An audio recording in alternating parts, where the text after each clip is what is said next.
Greetings, boys. Mike from Spike Life with another sit down. It's Mike and Joe with our special guest and brother, Alex Mansman. You may remember him from such videos as the Walmart beer video. So, got a lot to talk about today, boys. But first, let's all pour a drink out and bow our heads in reverence for the supreme leader of Iran, the Ayatollah Khomeini. Hey, we gotta waste beer for this motherfucker? You tell me this. Not if you don't wanna. If you are seeing this, it is too late. I should have negotiated sooner. I've taken the long goat path. I should have read New York Times bestseller, The Art of the Deal.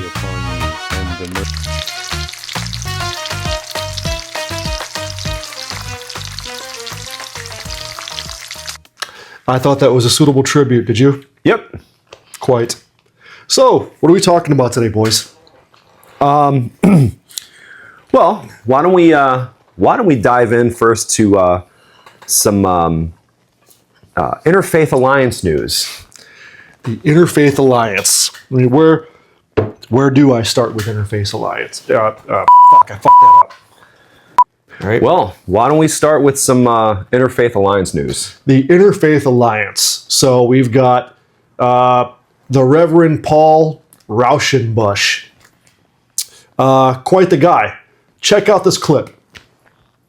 I come to you as the president of Interfaith Alliance and as a Baptist minister with good news. We, the people, have the power. Is that good news? All across America, people of diverse faiths and beliefs are showing up, are speaking out, and are proving that love for our neighbors. Pura la raza latina. Are you mad? No speak Spanish, English. And commitment to our democracy will prevail against the cruelty, immorality, and authoritarianism of this administration.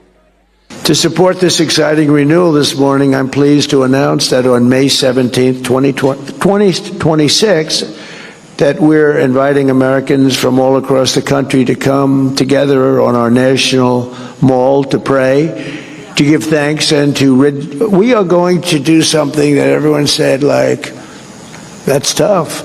We're going to rededicate America as one nation under God. You know, a lot of people...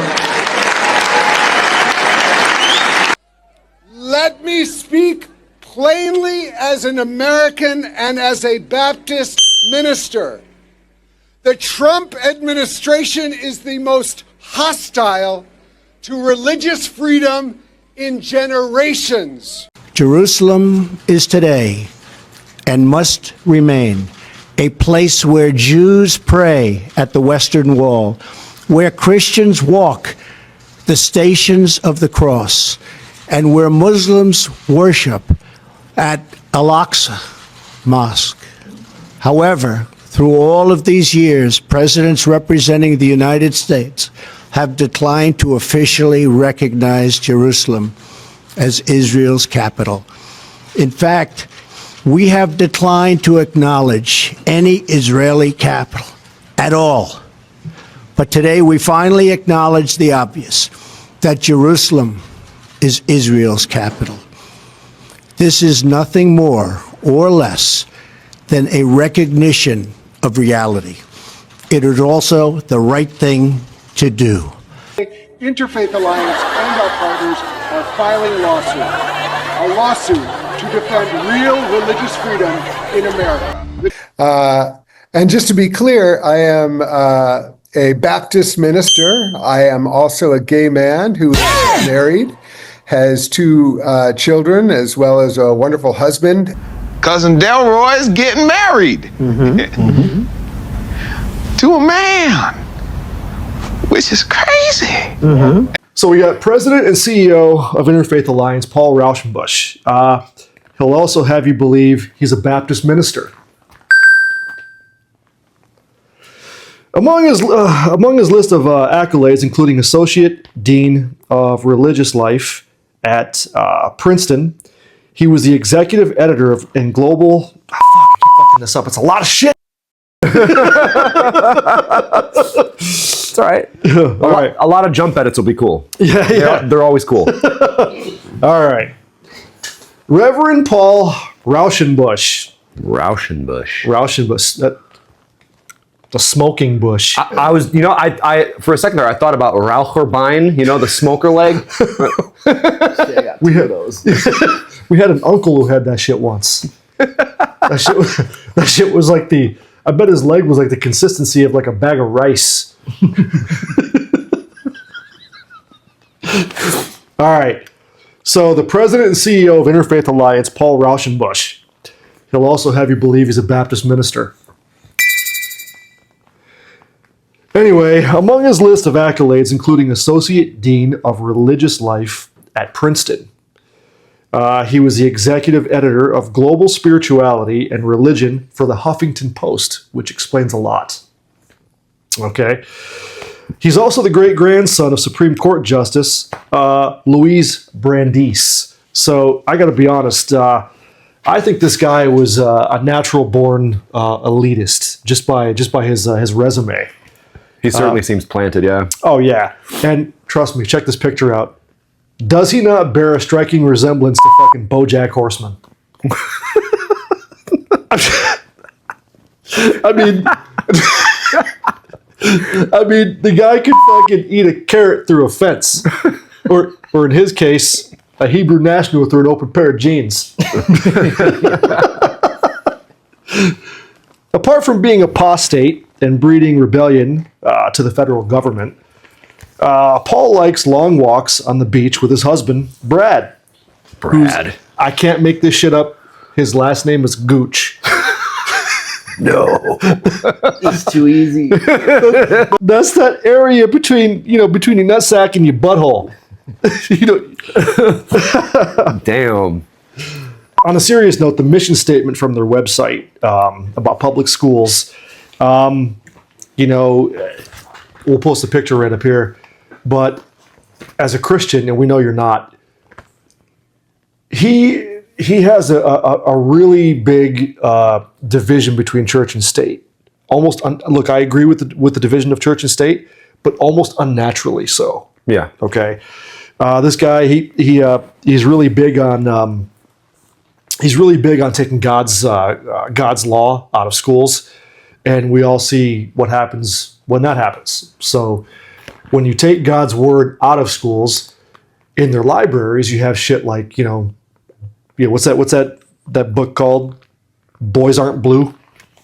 And then you got mixed gender bathrooms, and you guys see what happens when you push God out of schools. Yeah. I'll tell you what happens. Look at this real quick video.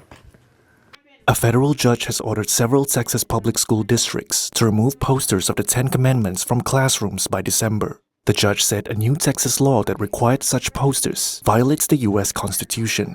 In his ruling on Tuesday, District Court Judge Orlando L. Garcia wrote that the measure violates a constitutional clause, barring the government from passing any law respecting an establishment of religion. The verdict marks the latest round in a nationwide argument over whether public schools can be required to prominently feature Christian religious texts in classrooms.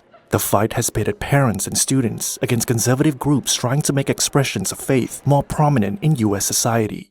Where the student body spoke about their personal experiences. News Channel 3's Carter Landis has more.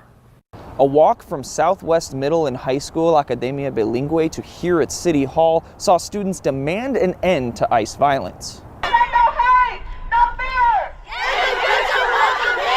School, killing 2 students and 2 teachers. Cameras caught Colt Gray in class. Fidget pool camera shifted to Colt's father, Colin, who immediately broke down in tears. Over the last 9 days, jurors have heard witness testimony from Colin's estranged wife and daughter, first responders, as well as students and staff who were impacted both physically and emotionally. After I got shot, I turned to my friend Landon and I asked him to hold my hand because I was scared. many different ways. It's called SOGI, for Sexual Orientation and Gender Identification, a curriculum that teaches public school students across Canada to celebrate the homosexual lifestyle and that gender is fluid. In other words, your gender is not dependent on what parts you were born with, but rather what you feel like in the moment. There's people that are boys, there's people that are girls, there are people whose gender might be a little bit of both, or might even be neither. Lessons include books about transgender children, such as 10,000 Dresses, and songs like The Rainbow Song. Gender won't decide the choices we make. Some boys like dressing up, some girls like catching snakes.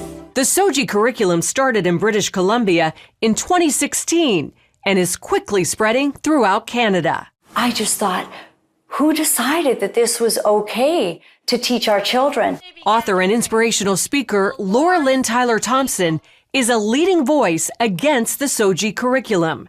And we are seeing the results of that now because some kids are reacting very emotionally and saying, and they're in fear. Will I suddenly struggle with feeling like a different gender inside of my body? Carrie Simpson of Culture Guard, another leading opponent, calls the curriculum nothing short of child abuse. All those beautiful qualities that make young girls, beautiful girls and women, are being basically vilified. The things that make our boys boys are being, taken from them. So things of equating young men to being strong protectors is something that's now evil. But Morgan Auger, a transsexual and supporter, claims it's about acceptance, not indoctrination. The idea is to teach kids that there are gay kids and there are trans kids and there are trans parents and gay parents in our society, and everybody's wanted and desired. After all, that's what our Human Rights Code says, and it's the role of schools to teach the following of our laws, right? Simpson disagrees, saying she sees SOGI's real goal as altering our culture from a heteronormative society into one where anything goes, no boundaries, no values, no morals. It's a hedonistic cult, basically, what they're implying. Another blaring example, drag queen story time. It's happening in Canada and America, where some public schools and libraries invite drag queens, some dressed like horned demons, to read to young children. That's the kind of stuff that our kids are watching on TV. That's the stuff that pops up on YouTube. Now it's, TikTok and all those other things. This is what separation of God's law in the school system does to our kids. To be honest with you, I feel like as a father, I don't know if I could restrain myself when, if one of these guys was trying to, I don't even want to say it. It's just, I think if one of these guys was even in the vicinity of one of my daughters, I would. You can say unalive him. that is considered YouTube proper. You can unalive him? You can unalive him. Wait a second, that's not even proper fucking grammar. I know, but that's what all the YouTubers use that talk about that stuff. And you can say grape in place of and make it past the guidelines. You can? Yeah, you can say grape. And people will know what you mean. Really? So if I want to talk about something more egregious than grape, I'd say what, cranberry? In closing, Paul, you cornholer, you are nothing more than an elitist and someone who's really taken advantage of your prior family's position in life. I am closer to a llama than you are to a Christian. And not only do you breed all types of hate, but you have this really, really weird obsession with gender sexuality and just anti-establishment. It's unhealthy. So I did tell you that, you sodomizer, I did tell you that I did tell you that I tried to call Interfaith Alliance a few times, right? Yeah, you called like 3 times, right? I called like 3 times. So this is what a coward you are. I called your organization 3 times, and I actually left messages. I wanted to hear what your stance was on Romans 13 verses 1 through 5, and of course, seeing that your predicament, emphasis on dicament. I wanted to see what you had to say about Leviticus 18, seeing that you are a Baptist minister, which you so joyfully point out constantly. So, I was doing some research on the Baptist Church organization as a whole, and they can't revoke his ordinance because it was given to him by an individual church. But I'm sure for you Baptists out there, for our Baptist brothers and sisters who we actually consider our brothers and sisters, look into this guy. He's misleading a bunch of people from the flock. I mean, that already goes against, what Paul says in the New Testament about doing away with such people amongst you. Mm-hmm. That right there is just, it's poison in the church. And in your butthole. So,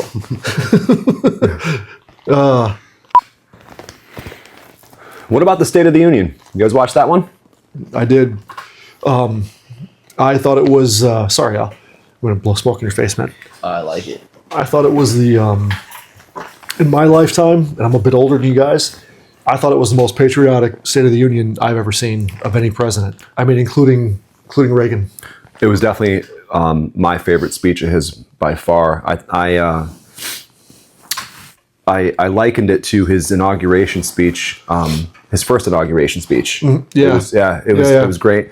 And I like how he set them all up on purpose when he said that the first duty of the American government is to protect the American citizen, not the illegal immigrant. And if you agree, stand up. Then stand up and show your support. The first duty of the American government is to protect American citizens, not illegal aliens.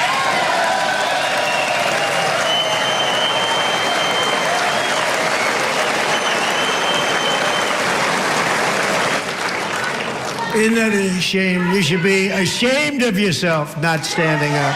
You should be ashamed of yourself. That is why I'm also asking you to end deadly sanctuary cities that protect the criminals and enact serious penalties for public officials who block the removal of criminal aliens. In many cases, drug lords, murderers all over our country, they're blocking the removal of these people out of our country, and you should be ashamed of yourself.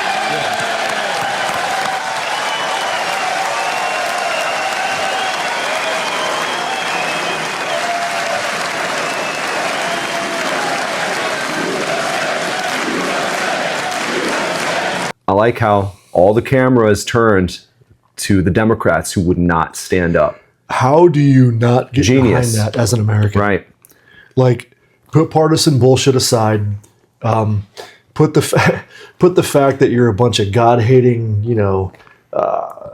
baby-killing, freaks aside. You still live in this country. You still serve the people. You still have constituents. How do you not get behind that as an American?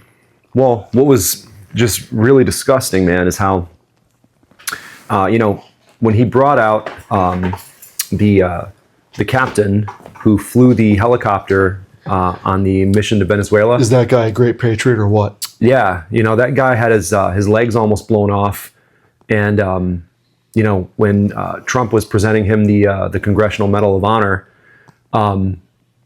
and everybody stood up except for the Democrats. I mean, again, all the cameras were rolling. Like, it really shows you how vile and disgusting these people are. They don't care about Americans. They care about ideologies. Yeah. Do you think that man gave a shit about ideology at that time? This was a guy who followed orders and served his country. His mission, too, was probably the most important mission of that entire squad. I agree. So he was leading the helicopter with all the commandos, and he was his job was to land the helicopter at a very narrow spot that they could only land the helicopter on this one spot in order to let the commandos out. And if he wasn't able to land it, the mission had to be aborted. And yeah, the mission hinged on his success. Right. And he was shot in the legs, both legs, before he even landed. And he still landed that helicopter. And these people couldn't even stand up. Now you have these people whose sole job, okay, is to sign their name on policy. They sit behind a desk and they sign papers, okay? That's their job for the country. And then you have patriots like that who, despite having his legs nearly ripped off, he finished his mission for the American people. The fact that you could not stand for that shows how just vile you are. Yeah. Same with just, when he brought out the parents of the woman who was killed on the train by an illegal immigrant. Promise requires keeping our community safe. We have made incredible strides, yet dangerous repeat offenders continue to be released by pro-crime Democrat politicians again and again. We are honored to be joined tonight by a woman who's been through hell, Anya Zuretska. In 2022, she and her beautiful daughter, so beautiful, what a beautiful young woman, Irina, fled war-torn Ukraine to live with relatives near Charlotte, North Carolina. And by the way, what's going on with Charlotte?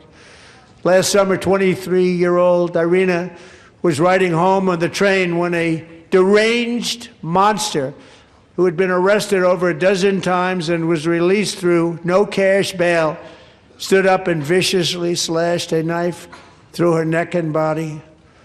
No one will ever forget. There were people on that train. No one will ever forget the expression of terror on Irina's face as she looked up at her attacker in the last seconds of her life. She died instantly. She had escaped a brutal war only to be slain by a hardened criminal, set free to kill in America, came in through open borders. Mrs. Zuretska, tonight I promise you we will ensure justice for your magnificent daughter, Irina.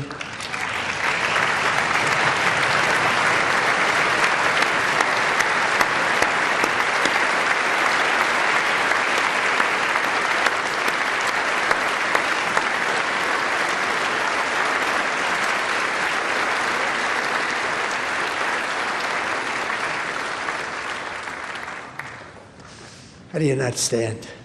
How do you not stand? So that broke my heart. Because I don't care what side of the aisle you're on, man.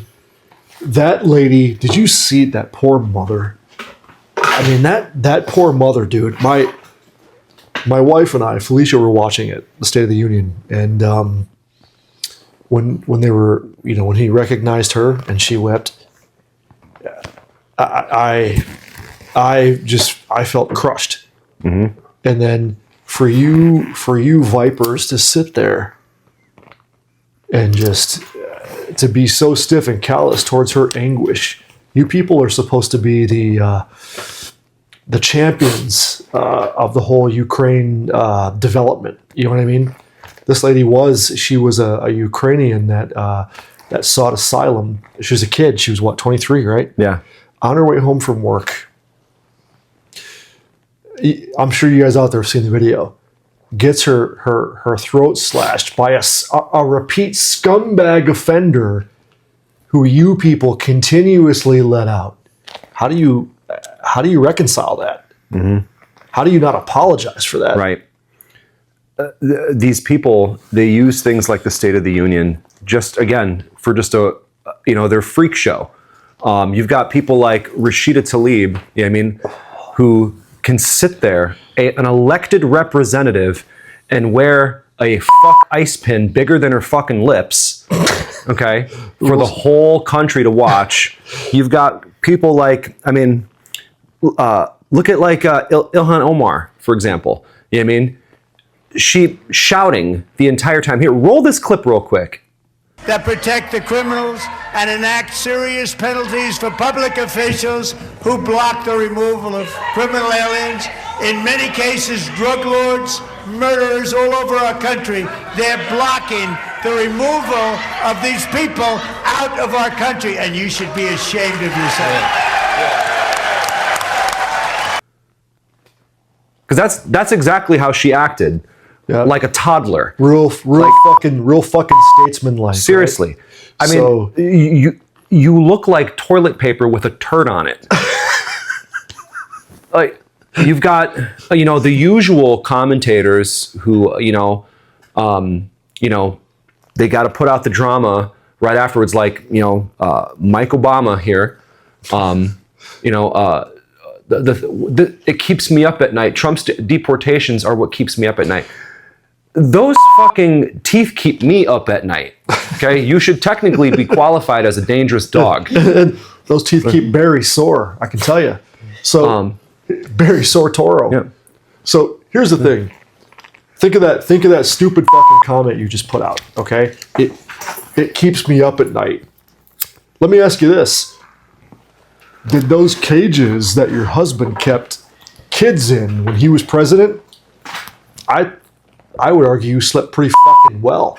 I mean, between the kids in cages that they let you sleep through and your appearances on The View, I think you did pretty well. I think you're all right.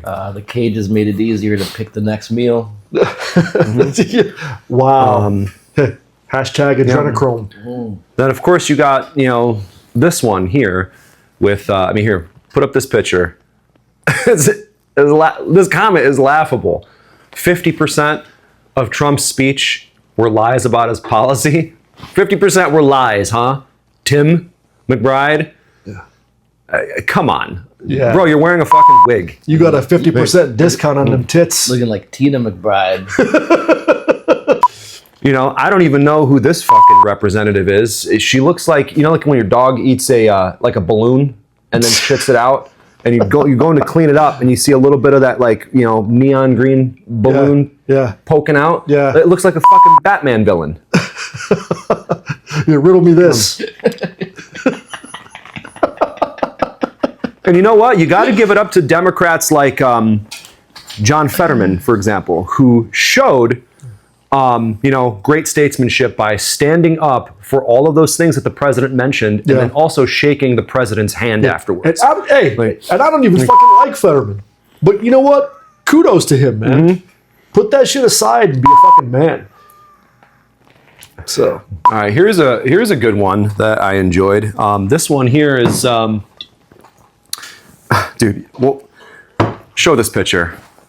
Ladies and gentlemen, this right here is Grand Rapids Mayor David LeGrand, okay, who famously in the past couple days quoted, "I think as a community we have to start having some shaming around gun possession. I think if you've got a gun, you should be ashamed of yourself. I really do. Nobody gardens with a gun, right? Nobody changes their tire with a gun. What they're for is killing human beings." That's got to be the stupidest shit that I have ever heard. Of course nobody gardens with a fucking gun. Nobody brushes their teeth with pots and pans either. That's such a stupid argument.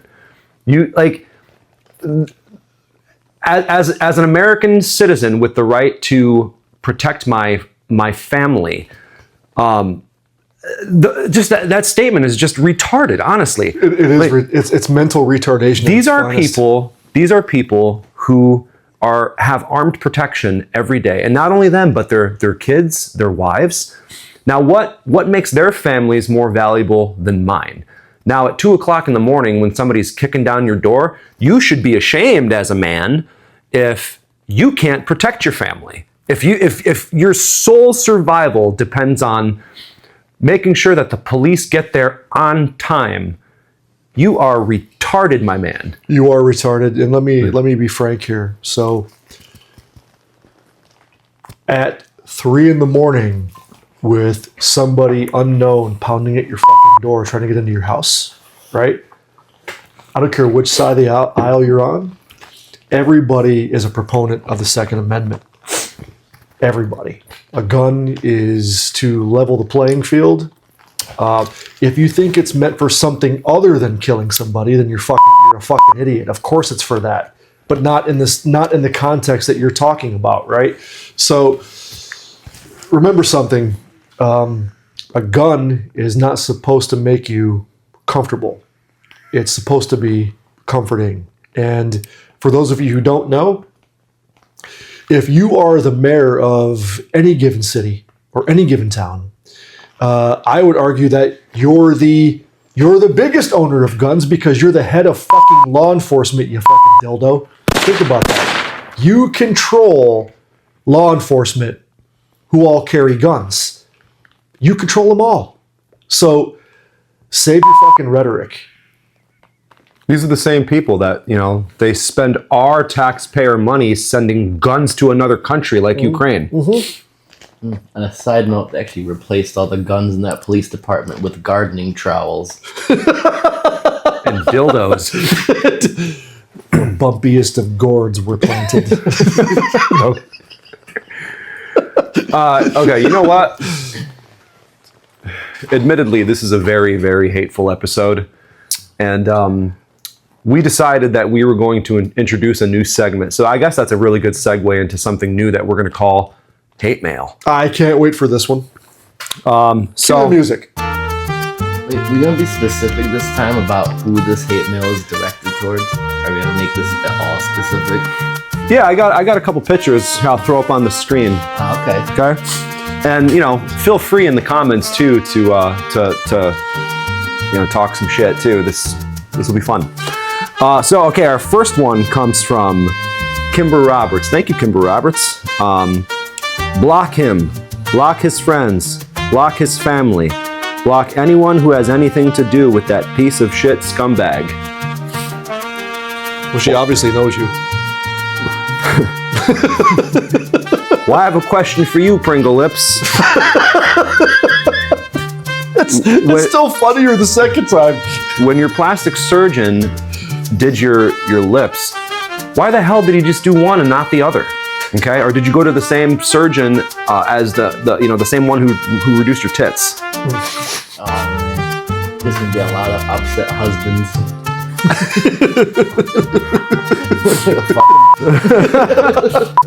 Here, our second hate letter here comes from. Let's see. Oh, we got some good advice from Teresa McKenzie. Teresa McKenzie, you sound like an upstanding citizen. Well, here, look at her picture. I retract my statement. If I were you, I would message every single one of his future girlfriends and let them know dude is a jabroni. Thank you, Teresa. If I were you... she said dude is a jabroni? Yeah, she called me a jabroni. What the fuck is a jabroni? What the fuck is a jabroni?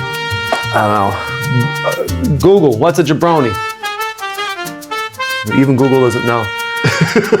Well, I tell you what, I hope there aren't any fucking ivory poachers in this group with them elephant tusks there that you're rocking.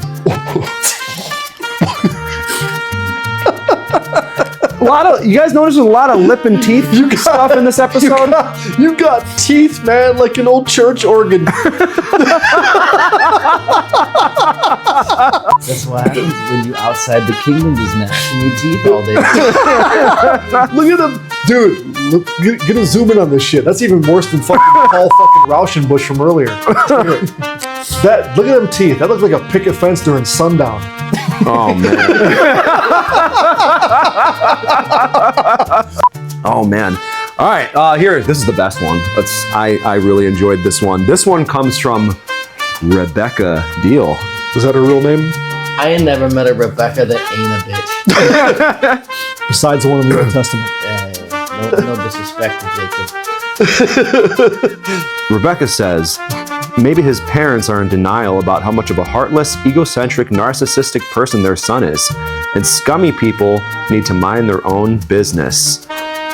Well, thank you for the advice, Trailer Swift. I can tell for sure that your parents are very much in denial about what the fuck you are and aren't. Maybe you should meet up with Tim McBride and touch tips. So what would you call that if you touch tips? I'd call that shit 11. Oh man, this is great. You know what? Feel free to keep, throw some more of those in the comments, and we'll be sure to respond. I love that shit. You know what? You ain't doing shit right if you're not hated, I guess. All right. Well, hey, listen. If you liked this episode, go ahead and subscribe. Feel free to share, and like I said, comment. We definitely comment back. Check us out on Instagram at SpikeLifeEDC. What do you got in your pockets today? I had bubble gum, but I'm all out of bubble gum. What do I got? Well, on the wrist, I got my Citizen Blue Angels edition. So nice. Picked this up That's very years classy. ago. Yeah, I like it, man. You know, it's a great watch. I like it a lot.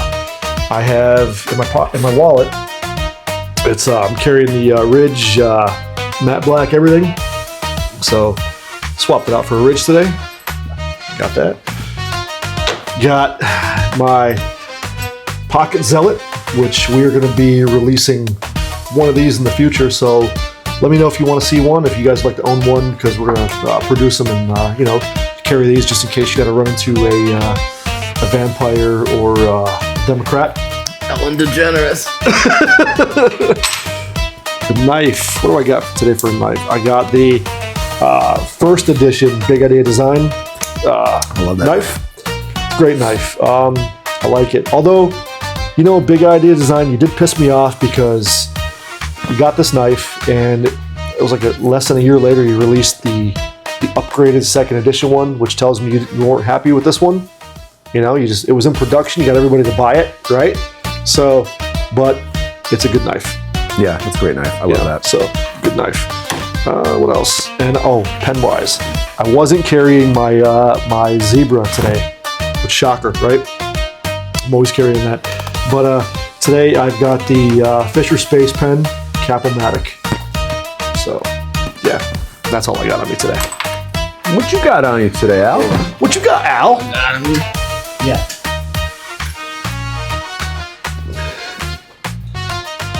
The big beef or some shit like that. You told me the name a while ago. The big beef. Let's see that. Oh yeah, he's got the Flytanium beef. We did a video on that a few episodes ago, around Christmas time, right? Yep. So that, you know what? That's a good knife, dude. Gideon's Tactical rated that, in his opinion, the best budget knife. The thing is, I have one, so I wouldn't even call it budget, man. I call it just a great value. You know what? To me, it's a big, superior, Benchmade. We probably shouldn't drink before we do episodes again. Yeah. Anyway, what you carrying? In my pocket today, I got the Boker Kalashnikov. Classic. Had this one for a while, so it's got some really nice patina. That is a great knife, That dude. definitely had a lot of pocket time. You know what? If you're a collector or just a person who loves knives, you should have that in your collection. That is, not only is it affordable, but it's a badass knife. Yeah. It's always on Blade HQ. Always. Got a pipe tamper today. I decided to smoke a pipe.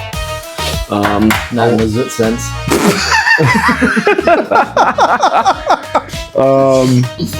I'm not carrying a flashlight on me today for whatever reason, but I'm kind of embarrassed with this one. Shameful of me, but I am obviously sporting my gun, Sky CPX2. Dude, you know what? It's got a lot of mixed reviews. It's a nice gun. I don't, what's the issue? It's fine. You know what? It had a feeding issue at the range the first time, but that was just because it was an ammo thing.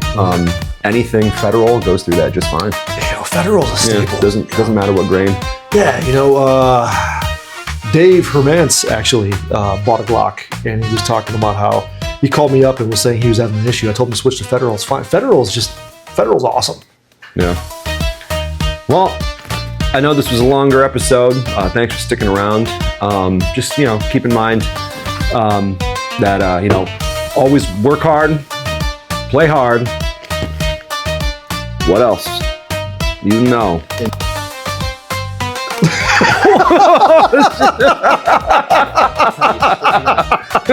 Now I'm gonna have to delete my address.